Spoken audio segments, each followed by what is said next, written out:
Kita hidup di zaman di mana curhat bukan lagi aktivitas privat. Ia berpindah dari ruang tamu ke timeline. Dari percakapan dua arah ke unggahan satu arah. Ada yang bisa menulis panjang tentang luka masa kecilnya di Instagram. Bisa bercerita detail tentang hubungan yang retak di Twitter. Bisa membagikan kegelisahan terdalam di forum anonim tengah malam. Namun ketika bertemu langsung, di meja makan, di kantor, di kafe, ia mendadak kaku, kehabisan menjawab pendek, menghindari tatapan. Fenomena ini bukan paradoks langka. Ia semakin umum, semakin normal, semakin kita alami sendiri. Bagaimana mungkin seseorang bisa begitu terbuka di ruang digital, tapi terasa tertutup di ruang fisik? Gejalanya halus tapi konsisten. 1. Online, menulis panjang tanpa diminta. Berani mengungkapkan opini tajam. Mengaku jujur apa adanya. 2. Offline, diam saat diskusi nyata. Sulit memulai topik kecil. Terlihat canggung bahkan pada teman lama. 3. Online, mengedit kata sebelum kirim. Menghapus jika terasa salah. Mengontrol narasi diri sepenuhnya. 4. Offline, tak bisa mengulang kalimat, tak bisa pause untuk berpikir lama, tak bisa menghapus ekspresi wajah. Di satu sisi, terasa ekspresif. Di sisi lain, terasa beku. Yang menarik, banyak orang tidak merasa ini masalah. Mereka merasa, memang aku lebih nyaman di online.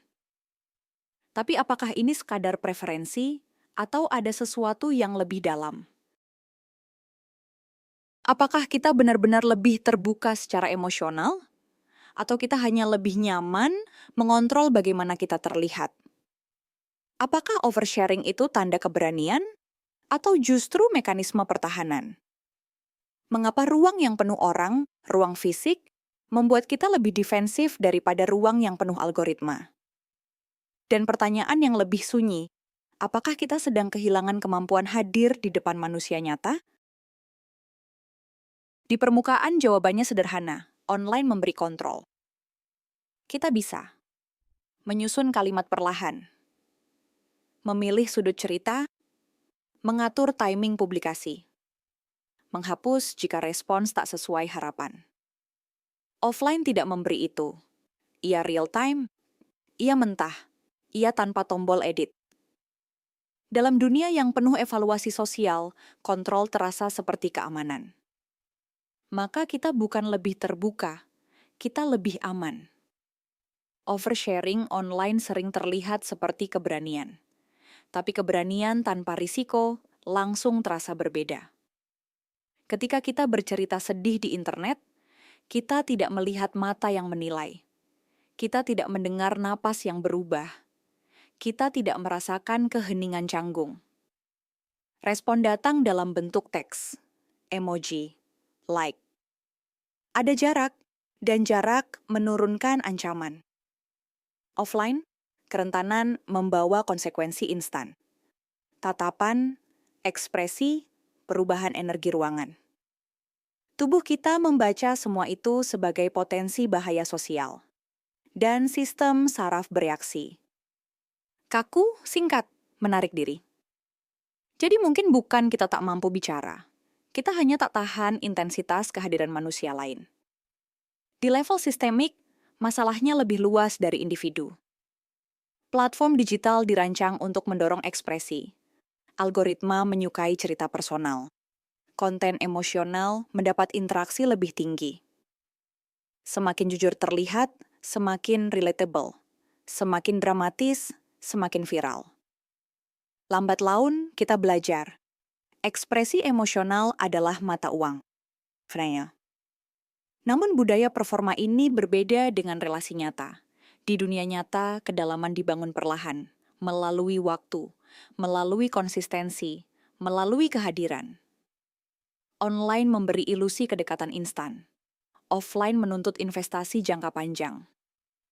Jika otak kita terbiasa dengan kedekatan instan, proses alami yang lambat terasa membosankan, canggung, berat. Maka kita tidak hanya menjadi kaku, kita menjadi tidak sabar pada proses relasi nyata. Mungkin masalahnya bukan oversharing, bukan juga kaku offline. Mungkin yang terjadi adalah pergeseran otot sosial. Kita melatih satu jenis keberanian. Berani terlihat dari jarak jauh. Tapi kita jarang melatih keberanian yang lebih sunyi, berani hadir tanpa skrip. Ada perbedaan antara aku bisa menulis tentang perasaanku dan aku bisa merasakan perasaanku di depan orang lain. Yang pertama butuh artikulasi, yang kedua butuh regulasi emosi. Kita mungkin fasih dalam bahasa narasi, tapi belum tentu stabil dalam bahasa kehadiran. Dan itu bukan kegagalan pribadi, itu konsekuensi dari lingkungan yang membentuk kita. Jika kita ingin lebih lentur offline, mungkin yang perlu dilatih bukan keberanian berbicara, melainkan toleransi terhadap ketidaknyamanan sosial kecil. Tatapan yang lama, jeda yang hening, percakapan yang tidak sempurna. Bukan untuk menjadi ekstrovert, tapi untuk kembali seimbang. Bayangkan ini, di dunia online, kita adalah editor. Di dunia nyata, kita adalah aktor improvisasi. Editor bisa memotong, memperhalus, memilih sudut terbaik. Aktor improvisasi harus hadir dengan apa adanya. Kita semakin ahli mengedit, tapi jarang berlatih improvisasi. Maka ketika hidup meminta kehadiran spontan, kita goyah. Bukan karena kita palsu, bukan karena kita dangkal, tapi karena kita terbiasa aman.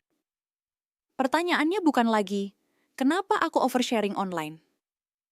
Mungkin pertanyaannya berubah menjadi, kapan terakhir kali aku duduk dengan seseorang tanpa layar dan membiarkan percakapan berjalan tanpa skrip? Di sanalah mungkin kelenturan itu kembali, perlahan, tidak viral, tidak instan, tapi nyata. Dan mungkin justru di ruang tanpa algoritma itulah kedalaman benar-benar tumbuh.